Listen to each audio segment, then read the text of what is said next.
ouvindo? Aí. Ela falou, falando que ela está saindo normal. Gente, como é aí? Ai, gente, primeira live, tô feliz. Finalmente, né, a gente tá conseguindo fazer essa live com a Helena. A Helena é minha amiga há mais de 15 anos, e embora ela more no Rio de Janeiro e eu em Vitória, a gente se fala todos os dias de nossas vidas, né, amiga? Uhum. Então, a Helena é uma das responsáveis por eu ter me conscientizado enquanto mulher, enquanto mãe. Amiga, tá um pouquinho alto o som da moto passando. Então, pois é. Ela foi uma das responsáveis por eu ter me conscientizado, né, enquanto mulher, enquanto mãe. Infelizmente, não é toda mulher que tem essa oportunidade de ter alguém aconselhando, ensinando. Então, eu sei o quanto isso é importante, o quanto isso é essencial e o quanto a gente fica insegura, né, amiga, com tudo isso, assim. Porque a gente fica apavorada mesmo. Muitas vezes a gente não sabe o que fazer, quais são os nossos direitos, se estamos no nosso direito, né? Então, é sobre isso que a gente quer falar aqui com vocês hoje, que é sobre ter segurança, tá? E é isso. Amiga, eu estou muito feliz por você estar aqui com a gente hoje. Você é uma pessoa maravilhosa, incrível, profissional, mais incrível ainda. E é isso. Eu posso dizer, galera, que eu sou a cliente mais antiga da Helena Matos, tá? Porque na época de escola, gente, a Helena sempre foi a melhor aluna da turma, né? Então, eu que não sou boba nem nada, sempre pedi uns conselhos. Então é isso, se apresenta aí pra galera, amiga.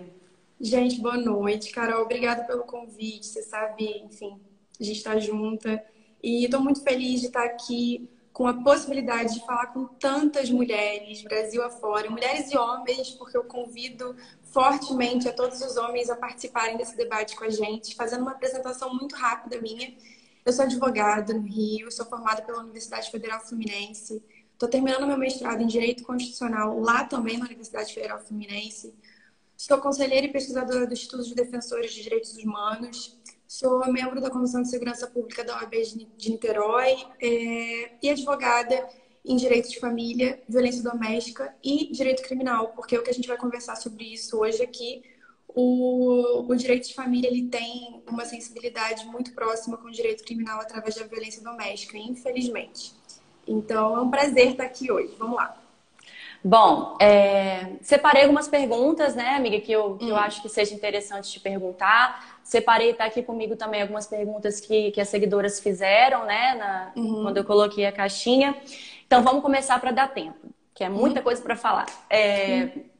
E a primeira coisa que eu quero que você fale aqui para a galera que está assistindo é por que nós falamos dos direitos das mulheres de forma específica, né? São direitos diferentes dos homens?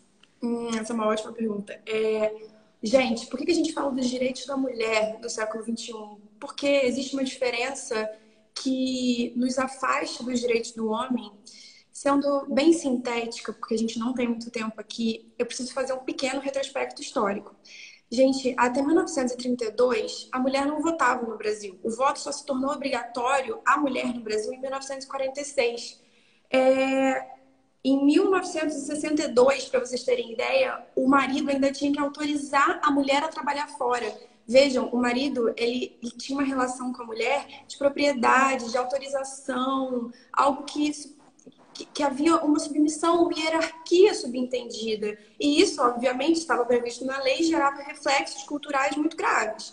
Agora, uma data que eu gostaria muito, para quem não é do direito, gostaria muito de plantar a semente, de propor a leitura, é a data de 1988. Em 1988 foi publicada a Constituição Federativa do Brasil. É a nossa lei-mãe.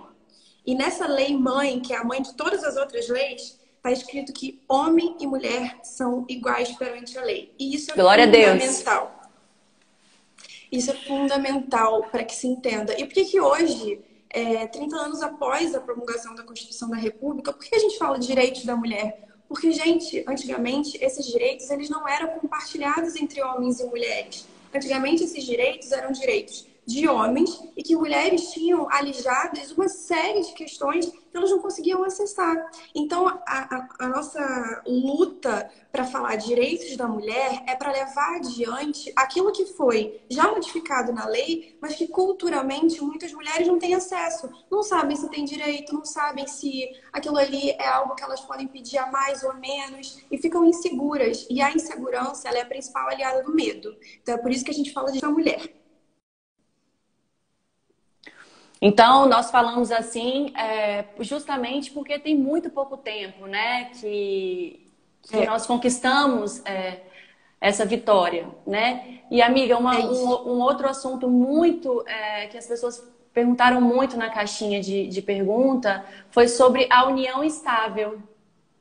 Meu Deus, tô procurando meu filtro aqui para ficar mara para vocês. Ai, aqui. Você precisa muito de filtro, né? Pronto. Foi sobre a união estável. Feia. Né? Amiga, queria que você falasse aqui pra galera o que é a união estável. Existe alguma diferença entre a união estável e o casamento, né? E quais são os direitos de uma mulher numa união estável? Legal, vamos lá então. Com relação à diferença entre união estável e casamento, a Constituição, aquela lei-mãe que eu falei para vocês de 1988, ela equiparou os efeitos e os direitos entre a união estável e o casamento. Isso é muito importante, porque até pouco tempo atrás, uma união que não fosse legitimada pelo rito, pela liturgia do casamento, que é uma liturgia pública, uma liturgia cartorária, é um procedimento formal no cartório, então qualquer união que não fosse legitimada por esse rito não era e não promovia os mesmos direitos aos envolvidos. Então a primeira pergunta que está respondida assim: não existe diferença com relação aos direitos e aos efeitos jurídicos. Não existe. Qual é a diferença entre casamento e união estável? Casamento, ele é um ato formal, solene e público no qual você realiza perante a autoridade cartorária do seu local de domicílio, ok? Você se submete a um registro público, aquilo ali que a gente chama de cartório, lá. A união estável, de acordo com a lei, ela é o quê? Uma relação que tem que ser duradoura, pública, contínua e com a intenção de formar uma família. Com a intenção de formar uma família. Então, duradoura, não pode ser uma união que tenha durado 1, 2 meses, não pode. Contínua, não pode ser aquela relação que termina o tempo todo, que tem muita oscilação de término e de retomada. E pública, não pode ser uma relação que ninguém saiba que existe. A ideia da união estável é que você seja entendido socialmente como se casado fosse. Sim. Então, na união estável, você tem 2 tipos de reconhecimento. O extrajudicial. Amiga, deixa, antes de você continuar, deixa eu só tirar uma pergunta rapidinho, senão eu vou esquecer uma dúvida. Você falou aí que tem que ser duradoura, certo? Sim. Estável. Não, instável não. Duradoura, pública e contínua. Estável. Beleza, então olha só, a minha pergunta é o seguinte: se a pessoa tem uma união estável com outra, mas essas pessoas não gostam de publicar fotos, não gostam, ou uma delas não gostam de rede social e tudo mais, ou seja, não seria pública em relação às redes sociais, elas conseguem provar mesmo assim? Uma união estável? Essa é uma excelente questão, porque hoje em dia a nossa vida está muito exposta. Então, um casal que supostamente é low profile, não gosta de se expor nas redes sociais, a gente poderia pensar num primeiro momento que ele não seria público, mas não é esse o conceito de público da lei. Público é aquele reconhecimento familiar, da sua comunidade local.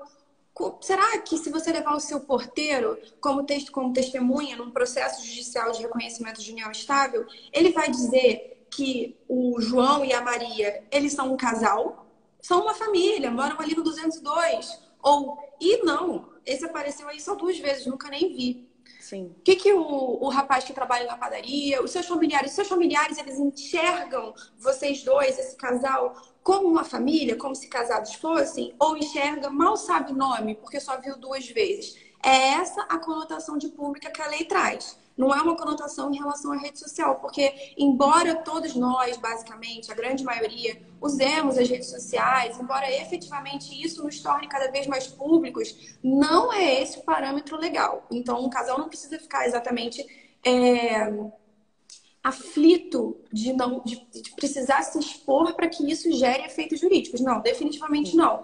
Mas preciso ser sincera com você. Numa união estável que é difícil de provar, porque, veja bem, a união estável, ela pode ter uma documentação ou não. Naquela que não tem documentação, se ela acabar, você vai ter que provar judicialmente que ela existiu.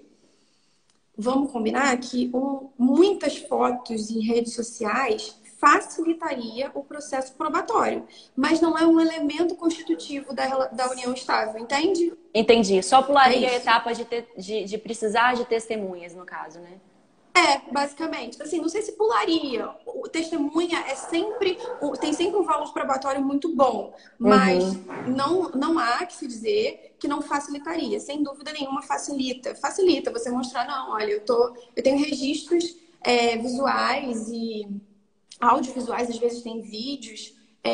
Há 2 anos e meio, 3 anos, aqui a gente na nossa casa, a gente comprando móveis, nós temos sim, na lei a gente chama de ânimo de constituir família. Veja, não é um namoro. O namoro, a sociedade não enxerga com um ânimo de constituir família. Na união estável, sim, é fundamental que exista esse ânimo, que quer dizer intenção. Ânimo, vem do latim, ânimos de constituir uma família. É isso que é o elemento da união estável. Beleza. Entendeu? E aí? Amiga, então uma união estável, ela precisa ou não de documento? Como é que funciona? Tá, vamos voltar então. Lembra que eu falei que o casamento, ele necessariamente, ele é um rito solene, formal, público, termina com uma escritura pública no cartório, etc. A união estável não. A união estável a gente entende como uma situação de fato. Chama-se união estável, uma situação de fato, enquanto o casamento é uma situação de direito. O que isso quer dizer? Lembra dos requisitos que eu falei para a união estável? Quais são os requisitos? A relação tem que ser duradoura, contínua, pública, com ânimo de constituir família. Repare, eu não falo que tem que ser uma relação com uma escritura pública lavrada. Então, o casal ele tem a opção de não lavrar a escritura pública e ter uma união estável, e tem a opção também de fazê-la. O casal que não faz a escritura pública, ele, quando terminar a união estável, vai ter que fazer o reconhecimento judicial. E o fato de não haver um documento durante a união estável não abala o fato de que ela existiu efetivamente. A união estável existiu. Sim. E só que vai ser reconhecida após o término. Uma coisa fundamental sempre que o casal ele opta por não registrar a união estável, não fazer uma escritura pública no cartório, quando eu falo escritura pública, gente, é um documento no cartório. Quando ele opta por não realizar esse documento, não pactuar esse documento, o regime de bens que vai vigorar durante essa relação chama-se comunhão parcial de bens. Essa é a regra, porque é um entendimento que a gente fala no direito tácito. Quando não há nenhum acordo escrito, a gente fala que tacitamente, ou seja, subentende-se que há uma comunhão parcial de bens. O que isso quer dizer? Quer dizer que na constância dessa união, aquilo que for produzido pelo casal será partilhado pelo casal. Compreende? Sim. Então, essa é a regra. Existem várias exceções, eu não tenho a menor condição de falar sobre isso aqui em 1 hora. Mas o importante é que eu acho que as mulheres, principalmente, entendam, de novo, homens também, eu estou me comunicando com os dois, mas que as mulheres entendam, até um campo específico, que o fato de não haver pactuado nenhum acordo escrito não desconstitui a situação de fato que você tem com o seu companheiro, que é a união estável, que é uma situação de fato reconhecida pela Constituição com os mesmos efeitos e direitos que um casamento formal. Beleza. Amiga, então, assim, a divisão de bens numa separação de quem está numa união estável é de 50% a 50%, certo? Depois, de tudo que eles construíram juntos. Em regra, sim. A ideia é essa. Tá. O que eu quero saber é o seguinte, essa questão de 50% a 50% vale mesmo se a mulher seja dona de casa, ou seja, trabalhe em casa que só o homem trabalhe na rua? Tá, vamos lá. Primeiro, acho que é fundamental a gente pontuar que hoje em dia a dinâmica do direito de família é uma dinâmica absolutamente e felizmente plural.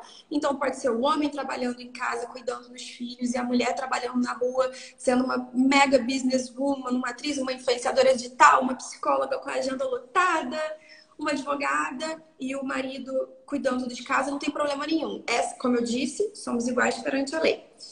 A questão é, independe do tipo de ofício que cada um nessa relação vai exercer. O ofício laboral, o ofício doméstico, ele é equiparado ao ofício extradoméstico, ou seja, o ofício na rua. O trabalho fora de casa, ele é equiparado em termos de valor para a constituição e para a prosperidade dessa família com o trabalho doméstico. Então, respondendo a sua pergunta, não há diferença nenhuma. A divisão vai ser igualitária, independente de quem exerce o trabalho doméstico. A ideia é que ambos são igualmente necessários para que essa família prospere. E o que é a realidade? A gente sabe que quem já cuidou de casa sabe que é um serviço que tem que ser progressivamente valorizado. Né? Eu vou te falar, quem trabalha em casa trabalha muito mais do que quem trabalha fora, né? Eu acho que, na verdade, nessa pandemia a gente está cada vez mais aprendendo isso, porque em casa a gente está fazendo muito mais, né? Vai dar mais valor, talvez esse seja um ponto positivo da pandemia, né? Pelo menos dá para falar isso. Bom, amiga, deixa eu falar uma coisa. Acabamos então o assunto união estável. Posso mudar? Tá, pode. Posso? Então, um outro tema que surgiu muito aqui nos meus directs, na caixinha de pergunta, que eu percebi que minhas seguidoras estavam um pouco angustiadas com essa questão. Por exemplo, um pai que não tem a guarda do filho, né? Ele é obrigado a pagar a pensão mesmo assim? Eu estou perguntando porque tem gente que realmente não sabe. Porque o que acontece? Eu estou recebendo muita mensagem de mães, né, falando que os pais, ainda mais, principalmente nessa época de quarentena, que os pais estão afirmando que não tem dinheiro para pagar a pensão para o filho e tudo mais. O valor da pensão, existe um valor fixo para a pensão? São várias perguntas. Vou te responder uma por uma, então. Vamos lá. Com relação à pensão, quero pontuar uma coisa bastante importante. A pensão, nesse caso, que a gente trata de filho e pai, é um direito do filho, independente de quem esteja com a guarda. Eu quero dizer também que eu vou falar que pais, mas a gente está falando que não existe regra quem vai ficar com a guarda unilateral. Até porque a regra no Brasil, a regra da lei brasileira, é a guarda compartilhada. Mas existem situações, como, por exemplo, um dos pais não quer ter a guarda, comprovação de maus tratos, distância geográfica que impossibilite que a guarda seja efetivamente compartilhada, fazem com que a guarda possa vir a ser fixada como unilateral. Ok? Mas a guarda unilateral ela não é a regra no Brasil.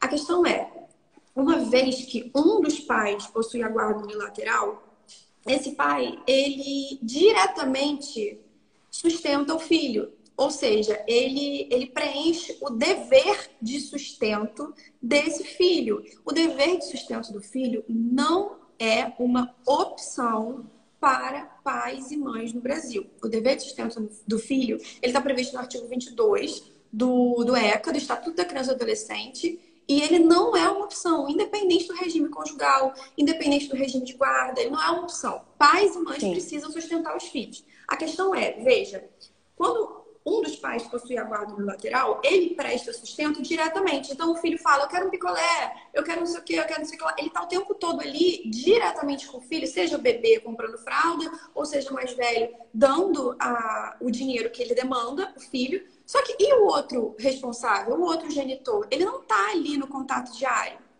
Como que ele faz para preencher, para cumprir com o dever de sustento que tem previsão legal? Qual é a ferramenta que a lei disponibilizou para que o pai ou a mãe, o pai que eu digo, o responsável legal, cumpra com o dever de sustento? Pensão alimentícia. Então, com isso, eu respondo a primeira pergunta. Não é uma opção, ok? Com a questão em relação à pandemia, desemprego. Como eu disse para vocês, o dever de sustento, ele é um dever e ele está, na verdade, englobado dentro de um conceito maior que chama-se poder familiar. O poder familiar é o poder-dever que todos os pais têm, independente do regime conjugal, com relação aos filhos. O poder de exigir obediência, o poder de exigir educação, o poder de autorizar ou não que esse filho viaje, que esse filho eventualmente more em outro lugar, e o dever de guarda, de cuidado, de sustento. Então, o que eu quero dizer com isso? O pai que está desempregado, o pai ou a mãe, veja, o responsável legal que está desempregado, que não tem a guarda, ou seja, que é obrigado a prestar pensão alimentícia para o outro responsável legal. O fato dele estar desempregado não o desonera de prestar pensão alimentícia, porque veja, a interpretação da lei e da justiça é o seguinte: o filho ele não pode ser responsável pelas condutas do pai, porque não há que se responsabilizar a subsistência, a alimentação, a educação de uma criança e de um adolescente posteriormente por conta do pai. Então, o que a lei e a justiça... Lei, quando eu digo a lei e a justiça, são o que os juízes decidem. E a lei escrita, tá? O que a lei e a justiça entendem nesse sentido? Que o mero fato do desemprego, ele não desonera. Então, eu tô desempregado, não posso pagar pensão. Não, é como se fosse assim, dá seu jeito. Vai trabalhar de Uber, iFood, serviço geral, nossa, qualquer coisa que autonomamente você consiga produzir um tipo de riqueza para alimentar o seu filho. Então, a ideia é essa. E como é que eu vou explicar? Veja, Carol, a pensão para crianças e adolescentes é um tema tão sério, levado tão a sério pela lei brasileira, que é a única possibilidade de prisão, prisão mesmo, levar para cadeia, o que o pessoal fora do direito fala, na ausência de cometimento de crime. Não pagar pensão não é um crime. Crime é o que está no Código Penal. Cadê? É o que está nesse livrinho, é o que está no livrinho. Os crimes têm que estar aqui. Se não tiver aqui, não é crime. Tá. Não está aqui não pagar pensão. Não está escrito aqui não pagar pensão é crime. Está escrito matar alguém é crime, etc. Mas não pagar pensão não é crime. Só que não pagar pensão da cadeia. Vocês entendem o peso disso? É o único caso no Brasil em que você comete uma irregularidade civil, ou seja, não está no livrinho de crime, não está dentro desse livrinho, mas gera prisão. E o nome disso é prisão civil por inadimplemento de pensão alimentícia. O que isso quer dizer? O sujeito é preso, o sujeito que eu digo, a mãe ou o pai que não paga pensão é preso, e ele é colocado em liberdade assim que ele paga a pensão. É importante dizer que essa prisão, por ela não ser uma prisão penal, ela não gera reincidência criminal, ou seja, a pessoa, sabe, essas histórias de gastar réu primário, sabe réu primário? A pessoa que nunca cometeu crime, a pessoa não deixa de ser réu primária se ela é presa civilmente, ela não deixa de ser, e ela também não tem antecedente criminal. Então, essa prisão, ela tem, na verdade, o escopo, ou seja, a função de forçar esse sujeito a pagar a pensão para que o filho não morra de fome, para que o filho não fique sem plano de saúde, sem educação, mais ou menos isso. Sim. Amiga, eu recebo muitas mensagens, né, de mulheres falando, assim, relatando. Algumas delas já chegaram até a desistir, né, da pensão dos filhos, por ter sido estressante a experiência delas, assim como a maioria situações referentes a isso são, né? Mas é importante a gente frisar aqui que a melhor opção, né, é a mulher, a mãe, continuar lutando pelos direitos do filho, né? Por mais que seja estressante, é o direito dele, né, amiga? É importante a gente frisar isso.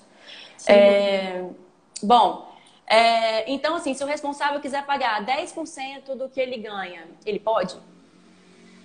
Bom, essa pergunta não é simples de eu responder. Vamos lá, vou tentar criar uma forma de que vocês compreendam. Porque não existe um valor básico, assim, padrão. Já antecipo, mas eu vou explicar por quê. Pensão alimentícia para entes familiares, sobretudo para filho, ela é regida, e você sabe disso, né, Carol? Porque você está exposta a essa situação. Infelizmente. Por uma coisa que a lei chama de binômio, necessidade, possibilidade. Binômio é sinônimo de dupla, de balança, binômio. A gente vai falar, quando a gente fala binômio, a gente fala um elemento duplo, no elemento binário. Então, binômio, necessidade, possibilidade. O que isso quer dizer? A pensão, ela é calculada de acordo com a necessidade da criança ou do adolescente versus, ou seja, contrabalanceado, sopesado com a possibilidade, com a capacidade que o alimentante, ou seja, aquele sujeito que paga a pensão tem. Então, se eu falar para você que 10% não seria possível, seria uma resposta irresponsável da minha parte, porque não é o caso da gente pensar isso pode, aquilo não pode, não. Porque pensão alimentícia cada caso é um caso. Por quê? Não tem uma regra, né? De tantos por cento. Não tem. E, inclusive, é bom a gente falar sobre isso, porque ontem, né, no programa que você participou, no Super Pop, uma das participantes do palco falou que salvo engano, ela disse que se a gente for pensar que a pensão alimentícia é calculada com base no salário mínimo, o valor que você recebe é um valor absolutamente estratosférico, não sei o quê. Veja bem, o valor pensado em cima de um salário mínimo, ou seja, com referência, com base de cálculo no salário mínimo, é com relação ao alimentante que recebe um salário mínimo. Inclusive, pessoas desempregadas que não têm uma renda para comprovar, o cálculo é feito em cima do salário mínimo. Agora, veja, imaginem uma cantora muito, muito, muito famosa, uma cantora, uma empresária, uma mãe que tenha uma agenda muito atribulada, uma engenheira da Petrobras que tenha uma agenda muito atribulada e ganhe 50 mil reais. O pai mora no interior, numa área rural, tem condição de ficar com a guarda do filho de uma forma muito mais calma e tranquila. Vocês acham, parece razoável que o cálculo da pensão que essa mãe pague para o filho seja baseado no salário mínimo, já que ela ofere por mês em torno de 50 mil reais? O que a lei entende quando ela fala da necessidade e da possibilidade? Que a necessidade e a possibilidade, elas são elementos que precisam dialogar. Porque a necessidade, ela vai ser pensada e calculada com base na possibilidade. Então, a necessidade de um filho que tem um pai que ganha, um pai ou uma mãe que ganha um salário mínimo, a necessidade de fato, eventualmente seja educação pública ou uma escola com uma mensalidade que entre ali no orçamento, porque é muito apertado, R$ 1.045 é um esforço tremendo. Agora, a escola de uma criança, um adolescente, de uma mãe que ganha 50 mil reais e o pai, sei lá, ganhe 5, 6 mil reais por mês. Veja, os pais juntos têm um padrão de vida que não justifica que essa criança vá para o serviço público de educação. Então, a gente pode pensar em atividades extracurriculares. Veja que as necessidades, de acordo com a possibilidade que os pais têm, as necessidades vão mudando. As necessidades de uma criança que o pai ou a mãe ganham um salário mínimo, poxa vida, vai ser uma escola, eventualmente um plano de saúde bem em conta e tudo muito apertadinho. Agora, se tem condição, se há a possibilidade de proporcionar um padrão de vida tão bom quanto o dos pais, a escola vai ser excelente, a creche vai ser muito boa, as atividades extracurriculares vão ser escolhidas a dedo, ele vai fazer idiomas, a criança vai ter a oportunidade de ter um plano de saúde com atendimento amplo, você entende? Plano dentário, as necessidades elas vão... É um pensamento conjunto. Então, para finalizar a sua pergunta, se 10% seria possível, essa pergunta não tem resposta, porque é sempre binômio necessidade e possibilidade. Agora, eu preciso também ser correta com você e dizer o seguinte: existe um padrão que é seguido pela justiça brasileira na fixação de 30% dos rendimentos, seja de qual for a renda, seja a renda qual for. Então, existe esse padrão de 30%. Agora, esse padrão ele pode oscilar sem problema nenhum, porque, como eu disse, cada caso é um caso quando a gente fala de pensão. A lei não vai falar X%, a lei não fala. Amiga, foi bom você ter falado, ter mencionado a questão do programa, né, do Super Pop que eu participei, que foi ao ar ontem. Sim. Porque, olha, eu vou te falar, que situação constrangedora. Eu recebi muita mensagem de muitas mulheres dizendo que repararam que eu estava que estava nítido, que eu estava incomodada, né, que não estava à vontade naquela situação.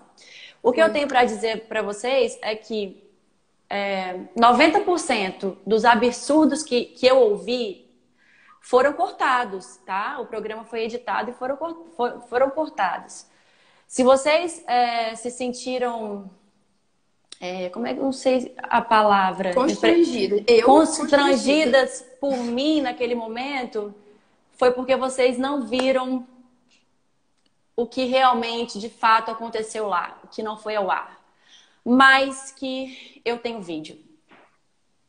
Eu tenho vídeo de uma das coisas que foram ditas que, enfim. Pior do que foi ao ar? Muito pior. Muito pior. Que se eu falar pra você que uma apresentadora falou isso, você vai falar assim, não é possível. Não é possível. Só vendo pra crer. Mas, enfim. Bom, é isso então. Sobre a questão da porcentagem, né? É importante a gente frisar também que quando se fala, pelo menos ao meu entender é isso, né? Quando se fala que uma criança, enfim, adolescente, um filho, não pode, tem que manter um padrão de vida parecido com o do pai ou com a da mãe, né? De quem possui o maior padrão de vida, eu entendo que seja até também por uma questão de saúde mental, né? Imagina uma criança, a cabecinha dela, saindo da casa onde ela mora, que é uma casa mais humilde, e de repente vai visitar o pai ou a mãe e muda completamente a realidade daquela criança, né? Você imagina como que fica a cabeça dessa criança, certo? Então, muita gente não entende isso e muitos pais também acabam atacando as mães porque confundem, né? Ficam com aquele pensamento assim, ela vai usufruir, não sei o quê, e acabam esquecendo dos próprios filhos, né? Que eles poderiam estar proporcionando uma qualidade de vida melhor para os filhos, né? Sem dúvida. Carol, essa fala só me faz fazer um... A gente tem... Enfim, já tá aqui na metade da live. Vamos trocar. Só uma pontuação. Tudo que envolve criança e adolescente no Brasil é regido por um princípio chamado princípio do melhor interesse da criança e do adolescente. Então, dentro de um processo judicial em que há uma criança ou um adolescente envolvido, existe um órgão no Brasil chamado Ministério Público. Esse órgão, ele é competente para intervir sempre que o interesse dessa criança ou desse adolescente for de alguma forma agredido. Então, assim, essa cultura de que a mãe ou o pai, seja quem for, que tem a guarda, quer se aproveitar da pensão ou quer, enfim, reverter aquele dinheiro para uso pessoal, uso próprio, isso é uma falácia, porque num processo judicial existem comprovações de gastos. Normalmente, por exemplo, um gasto que consome boa parte do orçamento de uma criança é escola e plano de saúde. Aí quando ele começa a fazer 2, 3 aninhos, festas dos amiguinhos, né, etc. E todos esses gastos eles são comprovados. Não há muito o que se questionar, não há muito margem para questionamento. E às vezes a gente, nos processos, enfim, que eu acompanho, infelizmente no seu, apego a questões que só afetam a criança envolvida, apenas. E você tinha falado sobre alguma outra coisa que eu ia comentar, que você falou em relação à saúde mental do menor, né? De Sim. Sair de uma realidade para outra, porque o melhor interesse do menor é que rege o direito de família sempre que ele está envolvido numa relação. É isso. Beleza, vamos mudar de assunto então, porque a gente tem um assunto muito delicado para falar agora. Sim. Um assunto que surgiu bastante também na minha caixinha de perguntas das seguidoras. Inclusive esse assunto que, infelizmente, eu passei por isso ano passado e que você, inclusive, me assessorou, né? Me orientou direitinho o que eu deveria fazer. Sim. Mas nós precisamos agora falar de violência doméstica. Esse assunto é urgente. É importante, de extrema importância. Então, a gente tem que falar sobre esse assunto. Sim. Bom, amiga, eu queria que você falasse aqui para as pessoas que estão assistindo o que pode ser configurado, né, como uma violência doméstica, que é considerado como violência doméstica, e o que a pessoa deve fazer quando isso acontecer. Vamos lá, então, organizar novamente, sair do direito de família. Não sair completamente, porque a gente está falando de crimes e de condutas que acontecem dentro do ambiente doméstico. Mas vamos lá, então, por partes. Não tem como falar de violência doméstica no Brasil amanhã, não há como postergar esse assunto.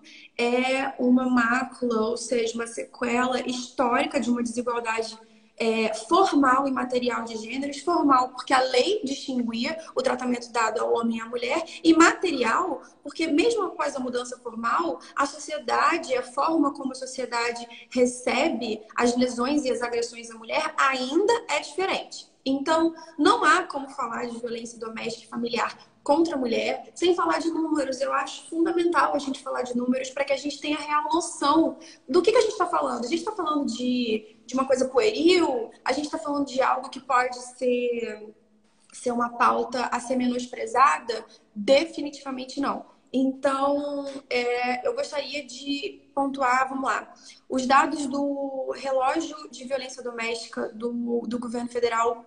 Só dá um Google, gente. Duas coisas para dar Google hoje. Constituição de 1988, DEM, lei, se delicinha, e Lei Maria da Penha. São duas leis fundamentais. A Constituição é a mãe de todo mundo tem que respeitar. E a Lei Maria da Penha talvez seja uma das leis mais importantes dos últimos 20 anos no Brasil. Vamos lá, a cada 2 minutos no Brasil, uma mulher reporta à autoridade policial ou ao Ministério Público agressão por violência doméstica. 2 minutos. A gente está conversando aqui há 36. Façam as contas. A cada 2 minutos, uma vai à delegacia ou ao Ministério Público reportar violência doméstica. Isso as que vão, né? Amiga, sabe quanto é a porcentagem das que vão? Apenas 11%. Porque a comparação entre as denúncias via telefone, internet e das que vão à delegacia, a gente chega à estatística de que 11% das mulheres vítimas de violência doméstica conseguem, e eu vou usar o termo conseguem propositalmente, porque você, melhor do que eu, sabe me dizer, sabe explicar para quem está ouvindo a gente que não é uma questão de querer. A violência dentro do seu lar é algo que atinge o âmago da sua existência.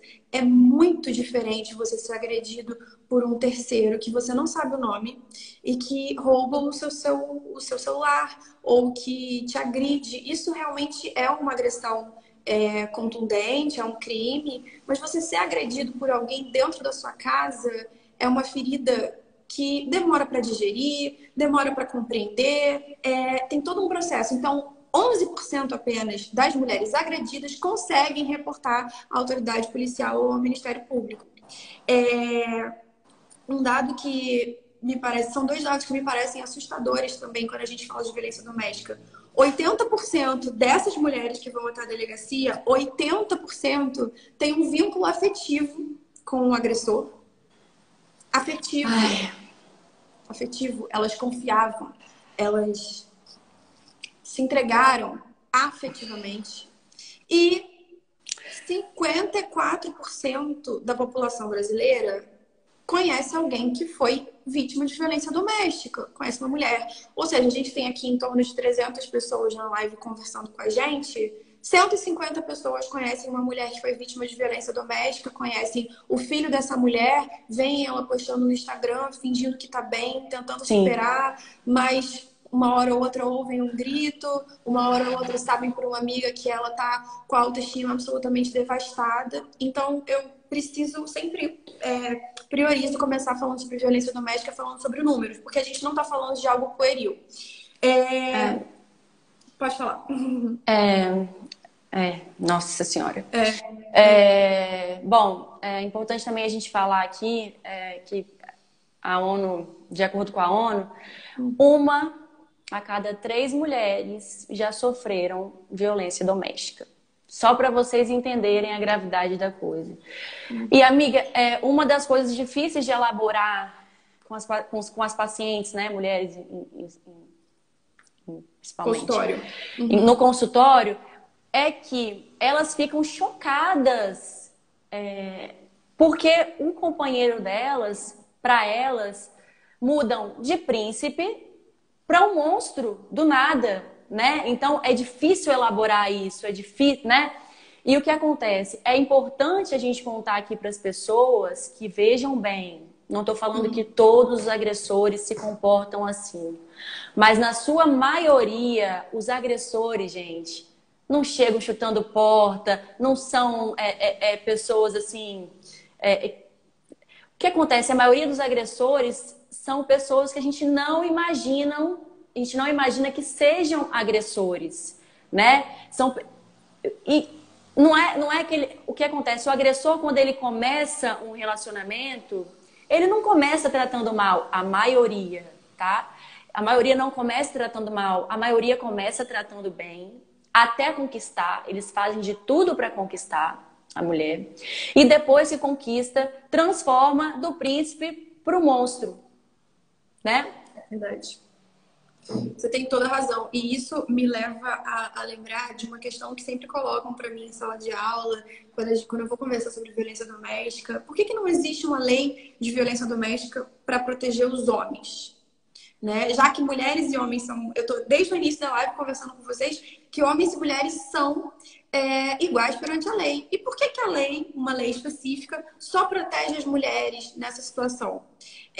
A Lei Maria da Penha, ela tem o que a gente chama de no direito de natureza jurídica, né? Vou falar de uma outra forma. Ela tem a razão de ser dela o fato dela ser uma política pública afirmativa para uma situação específica. O que eu quero dizer com isso? O Estado age para proteger uma situação específica. Da mesma forma como existe, por exemplo, o Estatuto do Idoso, que sofre lesões específicas por conta de ser idoso, os idosos eles ficam com menos capacidade física, capacidade de reação, muitas vezes sofrem de maus tratos com cuidadoras, muitas vezes sofrem abandono por parte da família, porque não são sujeitos producentes no que tange a capacidade financeira. Então, o que o Estado faz? O Estado, quando eu digo, é o legislativo, ok? Congresso Nacional. O que o Estado faz? Ele promove uma política pública afirmativa de proteção daquela comunidade que tem questões específicas. Então, os idosos têm questões específicas, as crianças têm questões específicas, por isso existe o Estatuto da Criança e Adolescente, e as mulheres, com o passar dos anos, ficou demonstrada que existia uma questão específica na existência de ser mulher no Brasil, porque a mulher, ela, diferente do homem, ela tem medo da violência dentro de casa. Veja, casa seria supostamente o lugar mais seguro, onde você se sentiria mais seguro, o lugar onde você, fechando a porta, sentiria alívio. E durante muitos anos, as violências que aconteciam dentro do ambiente doméstico não eram consideradas violências. Elas não eram contempladas de forma efetiva pelo Código Penal, por aquele livrinho que eu falei com vocês. Uma lei, né? O Código Penal é uma lei, o Código Civil é uma lei e a Constituição é mãe de todo mundo. Então, o que o Estado viu? Falou, bom, essas mulheres elas estão morrendo, sendo agredidas dentro de casa. E não é que o Estado tenha feito isso sozinho, né? O Estado fez isso a partir de uma série de movimentos, de enfrentamentos em busca dos direitos das mulheres. Então, por que existe uma lei específica para tutelar os direitos das mulheres dentro de casa? Simplesmente porque o fenômeno da violência dentro de casa antecede a lei. A lei vem para combater e para proteger um fenômeno de violência que existia muito antes da existência da legislação específica. Então, é por isso que não existe uma lei José Pedro. Existem outras leis. Amiga, uma coisa que me deixou bem chateada, agoniada com o que foi falado, por exemplo, no programa em que eu participei, foi que foram mulheres, né? Falavam assim, nossa, isso me incomoda muito. Falaram que a primeira vez que a mulher apanha, a culpa é do homem. A segunda, elas dizem que a culpa é da mulher, que permitem isso. Isso é um absurdo, gente, pensar assim. Principalmente quando o assunto é relacionamento abusivo, que era o assunto do programa. Né, amiga? Sim. O homem que eu falei pra vocês, que é o príncipe, que faz tudo pra conquistar, que trata super bem e que se torna, né? Se torna não, porque ele já é um agressor, né? E que naquele momento, naquele relacionamento, ele se torna o agressor, passa pro príncipe, pro monstro. Quem tá dentro. E ele, inclusive, aí ele começa a falar assim, pedir desculpa, né? Ele pede desculpa, ele chora, ele fala que não vai se repetir. Aí na sequência eles têm uma lua de mel, uma falsa lua de mel, em que as coisas ficam tudo mil maravilhas, e a mulher fica, nossa, ele realmente mudou, e depois volta a acontecer tudo de novo. O que eu quero falar aqui, amiga, que me deixou muito incomodada, é que, especificamente no relacionamento abusivo, que não é esse assunto, e inclusive a gente pode fazer uma live sobre relacionamento abusivo, porque tem muita coisa a ser falada. Gente, entendam.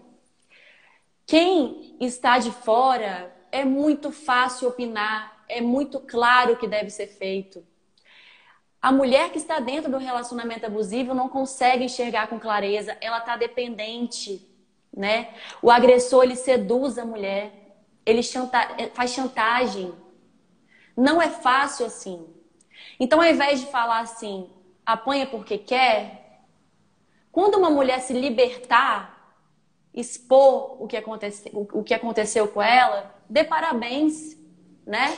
E amiga, que bom que ela se libertou. libertou. Se libertar, exatamente. E assim, a libertação da mulher de um ciclo de violência, inclusive ciclo de violência é um termo que, enfim, as pesquisas científicas da área da psicologia, do direito, juntas, chegaram para diagnosticar um certo padrão entre os agressores. Lembrando, um pequeno parênteses, para haver a aplicação da Lei Maria da Penha, não necessariamente precisa ser um marido, companheiro, namorado, não. A mulher agredida dentro de casa ou dentro de uma relação familiar, ou seja, um tio que não mora com ela, uma tia que não mora com ela, ou dentro de uma situação afetiva, íntima, mesmo que não morem juntos, ou seja, namorados, isso já configura a aplicação da Lei Maria da Penha, já configura conduta de violência doméstica. O que eu quero dizer? Existe um ciclo de violência. E esse ciclo de violência é importante, e aí também precisaria de outra live, de ser entendido para que a mulher ela consiga minimamente diagnosticar o que está acontecendo com ela antes que isso acabe em um feminicídio. Porque a gente não pode naturalizar esses atos. E o grande problema é a mulher ela enfrenta o preconceito de si mesma, porque muitas vezes ela mesma se julga por terminar aquele relacionamento, ela se acha culpada, ela acha que ela está sendo agredida porque na verdade ela provocou, ou enfim, ela já está com a capacidade de processamento de informações absolutamente comprometida, porque ela está trancada dentro de casa com alguém que tem o ânimo de agredi-la, e pede desculpa e entra num fluxo. Ela tem esse preconceito, porque afinal de contas ela tá naquele relacionamento porque ela apostou naquilo. Ela tem o preconceito da família. Quantas vezes clientes minhas me relatam que a própria mãe diz: "Ô, minha filha, você vai separar, você vai divorciar por causa disso. Você vai acabar com a vida dos seus filhos, vai acabar com a vida do seu marido. Eu aguentei tanto com seu pai. Minha filha, tem que aguentar." Lembra que eu comentei com vocês da diferença formal entre homem e mulher?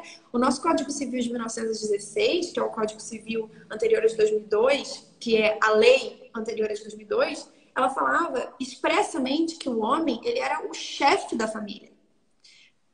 Compreendo como a expressão chefe tem um peso muito relevante, porque chefe tem empregado, tem funcionário, tem colaborador, mas há uma relação de hierarquia. E nessa relação de hierarquia, criou-se uma cultura de minha filha, muitas mães, minha filha, pelo amor de Deus, mas aguenta mais um pouquinho, você vai fazer isso, coitado.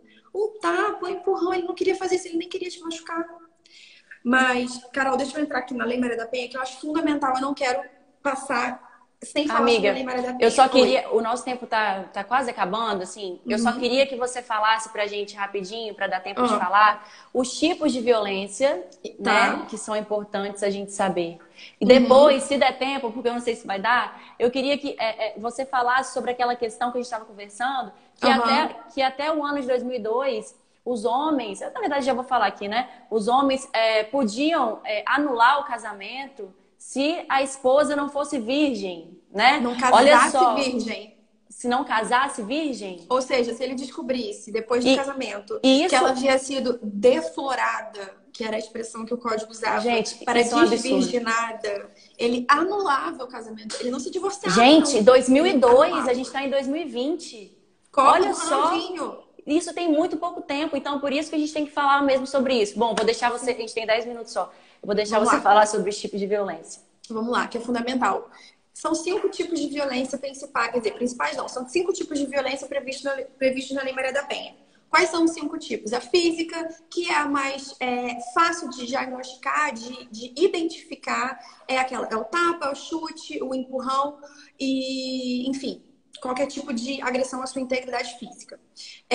A moral, que são os xingamentos, como, por exemplo, você é uma vagabunda, você é uma puta, você maltrata o meu filho, você chegou bêbada ontem, se arrastando, coisas que não aconteceram. Então, tudo isso se engloba nos crimes contra a honra, injúria, difamação e calúnia. Você dizer que a pessoa cometeu um crime, você dizer que a pessoa fez um ato desabonador à sua própria conduta, ou você chamar a pessoa de algo que agrida a sua dignidade moral. Essas duas, então, física e moral. A terceira é a patrimonial, a pessoa que dentro da sua casa se apropria de algum montante financeiro ou de algum bem seu sem a sua autorização. Então, o marido que eventualmente subtrai o valor do salário da mulher para que ela tenha menos autonomia. O marido que eu digo, gente, qualquer pessoa pode provocar, pode ser sujeito ativo, ou seja, pode agir cometendo violência doméstica. Apenas a mulher é vítima de violência doméstica, ok? É sujeito ativo e passivo. Então, física, moral, patrimonial e as duas que eu não posso passar sem falar. Psicológica e sexual. A violência psicológica é a mais sutil e talvez seja, eu sinceramente acho, a Carol tem como enfim, fundamentar muito melhor, a gente não vai ter tempo, mas a violência psicológica é toda aquela violência que humilha, que critica constantemente, faz xingamento, faz a pessoa duvidar da sua própria sanidade, Sim. faz com que a pessoa fique com confusão mental, aquela pessoa agressora que controla os movimentos da vítima, a pessoa que revira a gazeta, deixa a pessoa em pânico, pega o celular, revira tudo, a pessoa começa a ficar acuada dentro de casa, entrar em pânico, não saber como agir, não saber o que fazer. Isso é violência doméstica, é violência psicológica. Procure uma delegacia, ligue 180, procure um advogado, procure a Defensoria Pública do seu estado, coloque no Google violência doméstica e o nome do seu município. Procure ajuda. Isso é agressão psicológica. É, E assim, é o amiga, início. é o início, é isso que eu ia falar. Bom, eu queria falar também para as mulheres que têm dúvida dos tipos de violência, já que a gente teve que falar tão rápido. Tem o site da Lei Maria da Penha, gente. Tem escrito todos os tipos de violência, o que é cada uma, exemplos de cada tipo de violência e também é violência contra a mulher, né? Você tem que ir na delegacia, você tem que denunciar. Tem, porque no final o limite é o feminicídio, é a morte. E inclusive a morte, às vezes, do seu filho. Então, eu só queria falar da última violência, que para mim é uma violência que me toca muito pessoalmente, que é a violência sexual. Em 1 minuto. Não existe obrigação sexual dentro de um relacionamento afetivo, nem familiar. Não é por conta de ser casada ou de estar numa união estável com alguém ou de ter algum relacionamento familiar que você tem qualquer tipo de obrigação ou que o terceiro tem qualquer tipo de direito sobre a sua dignidade sexual. Você só precisa fazer aquilo que manifestamente estiver manifestando desejo de realizar. Qualquer coisa que seja contrária ao seu desejo, veja, não é necessário que seja penetração. Se você for exposta a uma situação de conotação sexual forçadamente, isso configura violência doméstica sexual contra a mulher, denuncie, ligue 180. O número 180, ele presta auxílio psicológico, de serviço social, jurídico. Você consegue fazer denúncias. Anote esse número, tenha na descagem direta caso você seja uma vítima. Eu lamento muito por você, mas, por favor, não se engane. Não existe direito de ninguém sobre a sua integridade sexual. Sim. Então, mesmo sendo namorado, marido, ficante, você não é obrigada a nada. Nada mesmo. Tá? Não esqueçam disso. Sim. Amiga, muito obrigada por estar aqui comigo hoje. Eu fiquei muito feliz a gente ter conseguido, né, concretizar. Na verdade, a gente está iniciando ainda esse projeto que a gente já tinha. Eu espero que você venha outras vezes para a gente falar sobre outros assuntos, né? Sim. E o mais rápido possível. Muito obrigada. Amiga, foi um prazer. A gente tem quanto tempo aí? Aparece, né? Ainda não apareceu, mas são 8h54. A gente começou às 8, não foi? Foi. 7... Vou falar então em 1 minuto, porque realmente eu não consigo. Aqui, não vou quando conseguir. vai falando, e aí quando aparecer aqui pra mim eu te falo, tá? Tá, mas eu vou falar até antes de aparecer, pra gente não perder essa live. O mais importante que fez a Lei Maria da Penha ter se tornado a terceira melhor lei do mundo é o seguinte, mulheres, agora eu tô falando com vocês diretamente. Vocês têm medidas protetivas ao seu dispor pela Lei Maria da Penha. Existem medidas protetivas de acolhimento à vítima e medidas protetivas de proteção da vítima com relação ao agressor. O que eu quero dizer com isso? Uma vez que você chega na delegacia, você pode requerer medida de afastamento do lar seu, caso você não tenha segurança de ficar no lar com o seu agressor. Você pode requerer que ele seja afastado do lar. Você pode requerer que ele não frequente os mesmos locais que você frequenta, a sua igreja, o seu bairro, o local onde você presta com serviço comunitário, o seu trabalho. Você pode conseguir essa medida protetiva. Todas essas medidas, a lei prevê que tem que ser processadas com extrema rapidez, então não tenha medo. Caso você vá para a delegacia e tenha medo de não conseguir voltar para casa, você tem 2 medidas protetivas super importantes, que uma, caso você não tenha R$1 no bolso, vá para a delegacia com os seus filhos, que a autoridade policial, isso está previsto na lei, a autoridade policial ela tem que propiciar a sua chance de transporte, ele vai propiciar o transporte para uma casa-abrigo. Caso você saia, vá até a delegacia e deixe tudo na sua casa, você pode solicitar que a autoridade policial te acompanhe até a sua casa para que você se retire as suas coisas. Então, assim, eu sei que o medo é imenso, mas a Lei Maria da Penha, ela tem que ser... nós temos que nos apropriar dela, porque é uma lei muito boa, mas que, infelizmente, a cultura e a sociedade ainda precisam absorver melhor, e nós mesmos precisamos absorver melhor. Então, um pequeno exemplo, por exemplo, na autoridade policial. A mulher tem medo de ir na delegacia, tem medo de ser constrangida, tem medo de serem feitas perguntas absolutamente constrangedoras.